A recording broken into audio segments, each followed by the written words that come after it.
प्राचीन काल में एक सेठ के 7 पुत्र थे।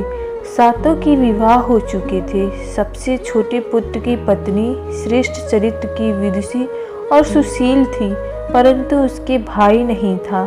एक दिन बड़ी बहू ने घर लीपने को पीली मिट्टी लाने के लिए सभी बहुओं को साथ चलने को कहा, तो सभी धलिया और खुरपी लेकर मिट्टी खोदने लगी। तभी वहां एक सर्प निकला, जिसे बड़ी बहू खुरपी से मारने लगी। यह देखकर छोटी बहू ने उसे रोकते हुए कहा, मत मारो इसे, यह बेचारा निरपराध है। यह सुनकर बड़ी बहू ने उसे नहीं मारा। तब सर्प एक ओर जा बैठा। तब छोटी बहू ने उससे कहा, हम अभी लौटकर आते हैं, तुम यहाँ से जाना मत। यह कहकर वो सबके साथ मिट्टी लेकर चली गई और वहाँ काम काज में फंसकर सर्प से जो वादा किया था उसे भूल गई। उसे दूसरे दिन वो बात याद आई तो सबको साथ लेकर वहाँ पहुँची और सर्प को उस स्थान पर बैठा देखकर बोली, सर्प भैया नमस्कार। सर्प ने कहा, तू भैया कह चुकी है इसलिए तुझे छोड़ देता हूँ, नहीं तो झूठी बात कहने के कारण तुझे अभी डस लेता। वो बोली, भैया मुझसे भूल हो गई, अभी क्षमा चाहती हूँ। तब सर्प बोला, अच्छा तू आज से मेरी बहन हुई और मैं तेरा भाई हुआ, तुझे जो मांगना है मांग ले। वो बोली, भैया मेरा कोई नहीं है, अच्छा हुआ जो तू मेरा भाई बन गया।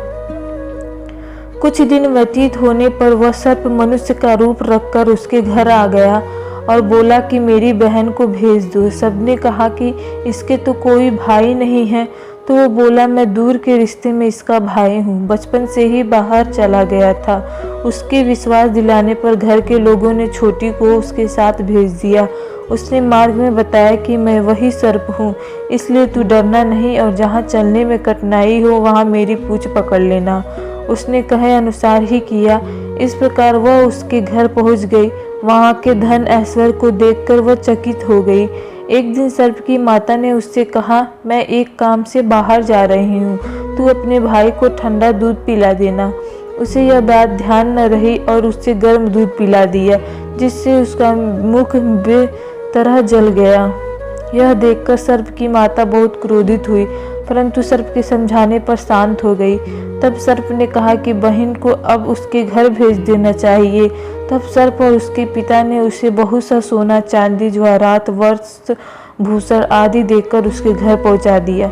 इतना सारा धन देखकर बड़ी बहू ने ईर्ष्या से कहा, भाई तो बड़ा धनवान है, तुझे तो उससे और भी धन लाना चाहिए।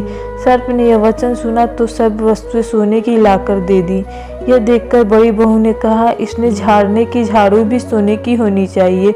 तब सर्प ने झाड़ू भी सोने की लाकर रख दी।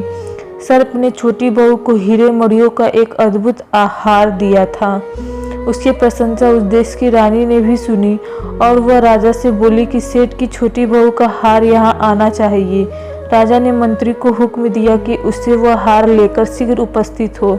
मंत्री ने सेठ जी से जाकर कहा कि महारानी जी छोटी बहू का हार पहनेंगी, वह उससे लेकर मुझे दे दो। सेठ जी ने डर के कारण छोटी बहू से हार मांगकर दे दिया। छोटी बहू को यह बात बहुत बुरी लगी। उसने अपने सर्प भाई को याद किया और आने पर प्रार्थना की, भैया रानी ने हार छीन लिया है, तुम कुछ ऐसा करो कि जब वह हार उसके गले में रहे तब तक के लिए सर्प बन जाए और जब वो मुझे लौटा दे तब हीरे और मणियों का हो जाए। सर्प ने ठीक वैसा ही किया। जैसे ही रानी ने हार पहना वैसे ही वह सर्प बन गया। यह देखकर रानी चीख पड़ी और रोने लगी। यह देखकर राजा ने सेठ के पास खबर भेजी कि छोटी बहू को तुरंत भेजो। सेठ जी डर गए कि राजा न जाने क्या करेगा। वे स्वयं छोटी बहू को साथ लेकर उपस्थित हुए। राजा ने छोटी बहू से पूछा, तूने क्या जादू किया है, मैं तुझे दंड दूंगा। छोटी बहू बोली, राजन धृष्टता क्षमा कीजिए, यह हार ही ऐसा है, मेरे गले में हीरे और मणियों का रहता है और दूसरे के गले में सर्प बन जाता है। यह सुनकर राजा ने वह सर्प बना हार उसे देकर कहा, अभी पहन कर दिखाओ। छोटी बहू ने जैसे ही उसे पहना वैसे ही हीरे मणियों का हो गया। यह देखकर राजा को उसकी बात का विश्वास हो गया और उसने प्रसन्न होकर उसे बहुत सी मुद्राएं भी पुरस्कार में दी। छोटी वह अपने हार और इन सहित घर लौट आई। उसके धन को देखकर बड़ी बहू ने ईर्ष्या के कारण उसके पति को सिखाया कि छोटी बहू के पास कहीं से धन आया है। यह सुनकर उसके पति ने अपनी पत्नी को बुलाकर कहा, ठीक ठीक बता कि यह धन तुझे कौन देता है। तब वह सर्प को याद करने लगी। तब उसी सर्प ने प्रकट होकर कहा, यदि मेरी धर्म बहन के आचरण पर संदेह प्रकट करेगा तो मैं उसे खा लूंगा। यह सुनकर छोटी बहू का पति बहुत प्रसन्न हुआ और उसने सर्प देवता का बड़ा सत्कार किया।